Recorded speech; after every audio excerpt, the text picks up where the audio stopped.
Alhamdulillahi Rabbil Alamin.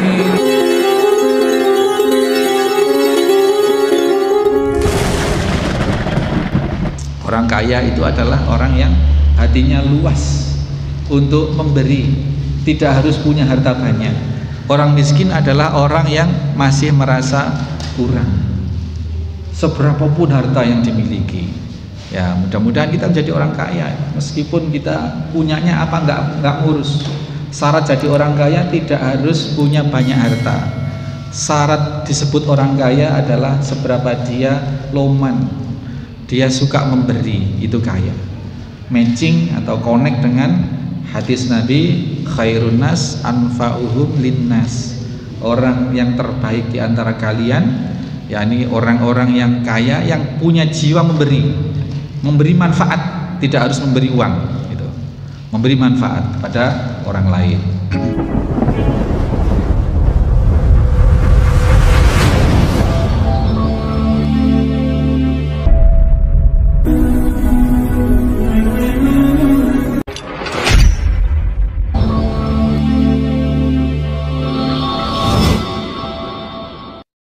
Bismillahirrahmanirrahim. Assalamualaikum warahmatullahi wabarakatuh. Innal hamdalillah nahmaduhu wa nasta'inuhu wa nastaghfiruh wa na'udzu billahi min shururi anfusina wa min sayyiati a'malina. May yahdihillahu fala mudhillalah wa may yudlil fala hadiyalah. Asyhadu an la ilaha illallah wahdahu la syarikalah. Asyhadu anna Muhammadan abduhu wa rasuluhu la nabiyya ba'dah. Allahumma salli wa sallim wa barik ala Muhammadin wa ala alihi wa sahbihi wa mawalah. Hadirin hadirat jamaah Masjid At-Taqwa Waringin Anom Panarukan Situbondo serta segenap mustami dimanapun berada, rahimani wa rahimakumullah. Kita sadari bahwa kita sesungguhnya fitrahnya itu senang dunia, senang harta. Bahkan kalau mau dikembangkan, harta, kekuasaan atau pengaruh, dan wanita, sukaan dengan lawan jenis. Kalau ibu-ibu ya pria gitu. Tapi ini yang dibahas adalah ar-rijal, biasanya qawwamuna 'alan nisa. Itu penanggung jawab kehidupan dalam siklus bermasyarakat itu adalah pria. Ini sifat umum kita semua adalah suka dengan harta. Oleh karena di warning oleh Nabi Shallallahu Alaihi Wasallam. Tadi itu antara warningnya la ba'sa bil ghina liman ittaqa. Enggak apa-apa seneng dunia, enggak apa-apa sugih. Batasannya adalah dalam frame ketakwaan kepada Allah Subhanahu wa taala. Nah, karena kalau tidak, Pak, seberapapun akan kurang. Nah, kalau sudah merasa kurang, dia pasti eman satu lembah. Karena masih merasa kurang, maka dia pasti eman untuk sedekah, eman untuk beli hewan kurban, eman untuk membangun masjid, eman untuk membantu pesantren, menyantuni anak yatim, eman. Karena dia kurang. Seperti inilah yang sesungguhnya itu miskin seperti ini, Pak. Kalau orang kaya tidak diukur dengan berapa yang dia punya, tetapi diukur dari mana?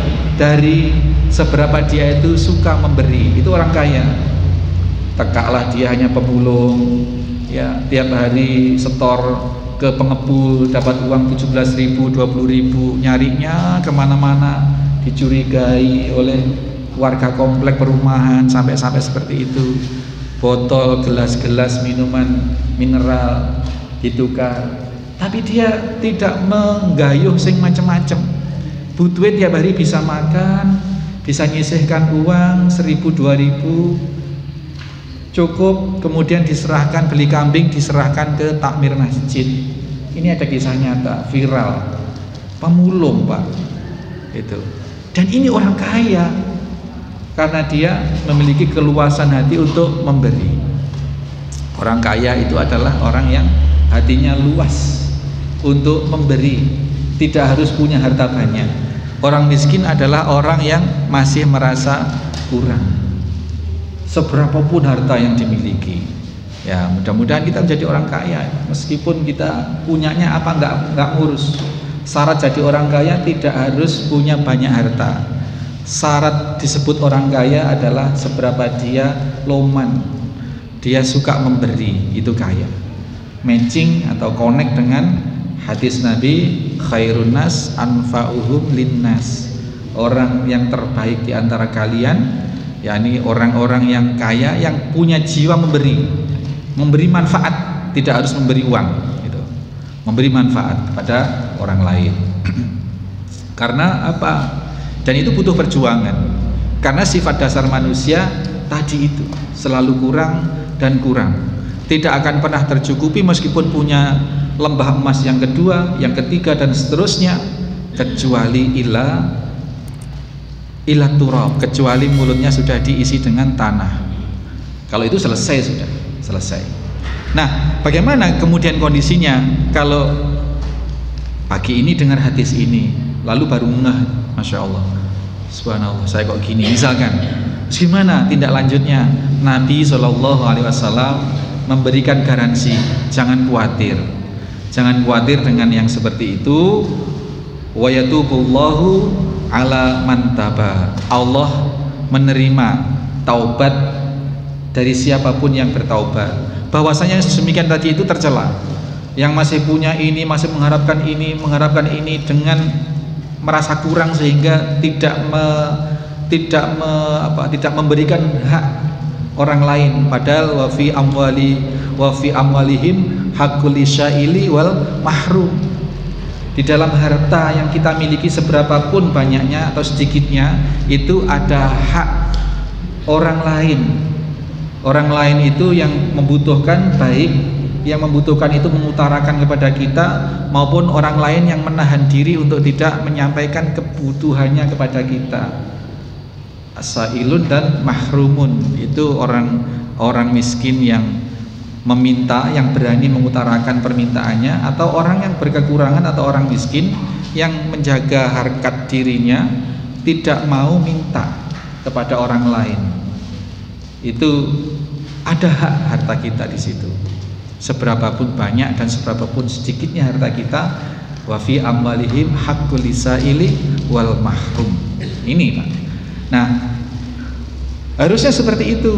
Nah, tetapi kalau kenyataannya masih ada seperti itu, dan kemudian diberi hidayah ilmu dan diberi hidayah taufik kepada Allah seseorang itu, sehingga ngeh, oh iya ya, harta saya kok selama ini nggak ada yang ngalir ke orang ya, nggak ada yang ngalir ke untuk ibadah sosial dan lain sebagainya ya. Dosa saya, misalkan seperti itu. Mau bertobat, sangat-sangat Allah fasilitasi untuk taubat itu. Gitu. Jadi ini makna yang terakhir dalam pelajaran hadis ini adalah Allah memberikan peluang kepada menerima taubat kepada sifat-sifat dasar yang dimiliki meskipun sejak kecil. Kita punya anak-anak banyak Pak, dengan punya anak 2, 3, kecuali yang satu nggak bisa bandingin. Kalau punya anak 2 minimal itu bisa bandingin. Oh, anak saya yang ini kecenderungannya serakah misalkan, kecenderungannya yang ini suka berbagi, itu punya kecenderungan, bisa dilihat mulai kecil. Atau kalau guru misalkan Pak Kamsol di sekolah, kalau ngamati betul murid-murid misalkan, itu bisa ketahuan nanti, oh anak ini sifatnya suka memberi, orang ini sifatnya pelit, sifatnya juga cari keuntungan dari teman-temannya, misalkan seperti itu. Ini bisa, dan ini sifat-sifat bawaan. Nah, kita tidak boleh menyerah atau tidak boleh mempermaklumi sifat-sifat jelek bawaan itu. Punya anak pelit misalkan, memang itu memang dari kecil, ya gimana lagi, biarin. Tidak boleh Pak, harus dibentuk, harus dididik. Jadi Islam ini adalah memberikan keseimbangan, merupakan satu konsep standar untuk menstandarisasi sifat manusia. Yang punya bakat pelitnya dididik oleh Islam untuk menjadi orang yang dermawan.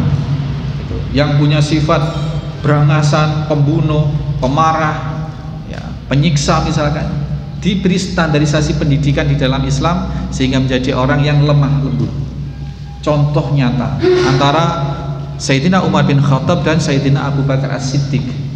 Ketika Nabi sudah berpulang, ketika Nabi sudah wafat sallallahu alaihi wasallam, maka banyak orang kaum muslimin itu yang menolak membayar zakat di saat pemerintahan Abu Bakar As-Siddiq.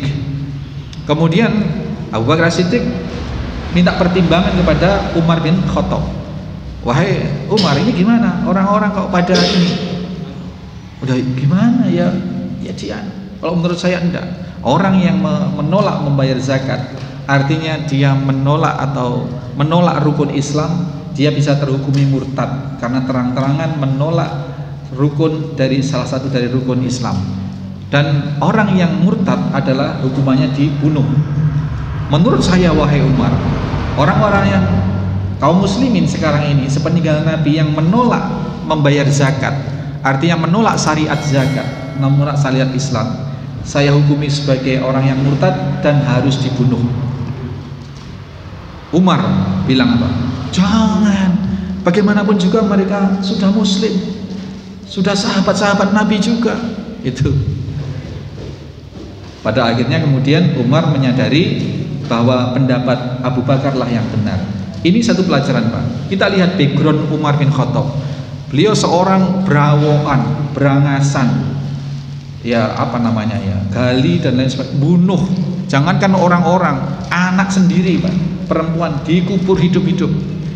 Dia raja tega. Gitu.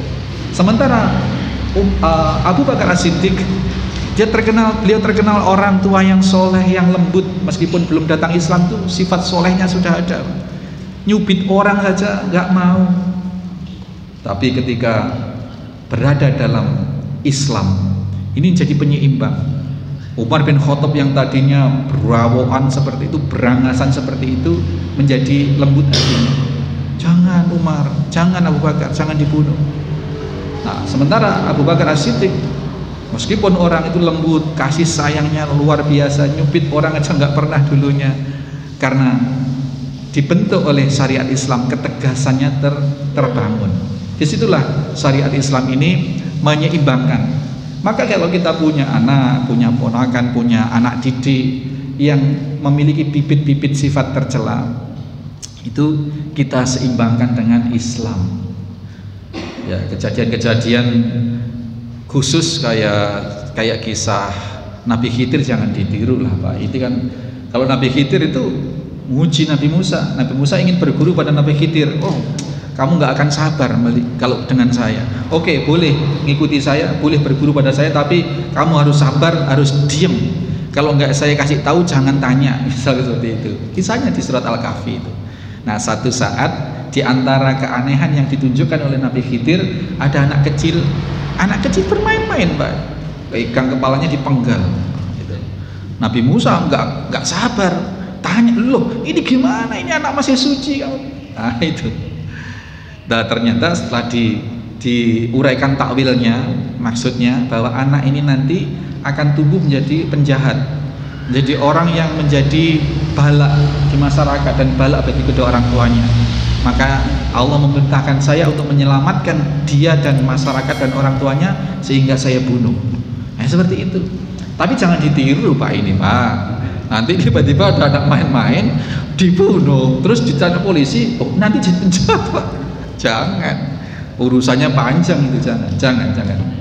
Ini hanya kasus-kasus khusus yang merupakan bagian dari wahyu dari Allah itu. Dan itu sudah selesai dulu kisah itu, jangan ditiru sekarang. Demikian, Pak, kita sudah hampir suruk, barangkali masih ada space, masih ada waktu untuk ini hadis muttafaqun alaih. Ini sahih hadis ini. Meskipun ada beberapa versi tapi sahih. Nah, tidak bertentangan antara versi dua wadian tadi, 2 lembah emas, ada yang dilanjutkan 3 lembah dan seterusnya.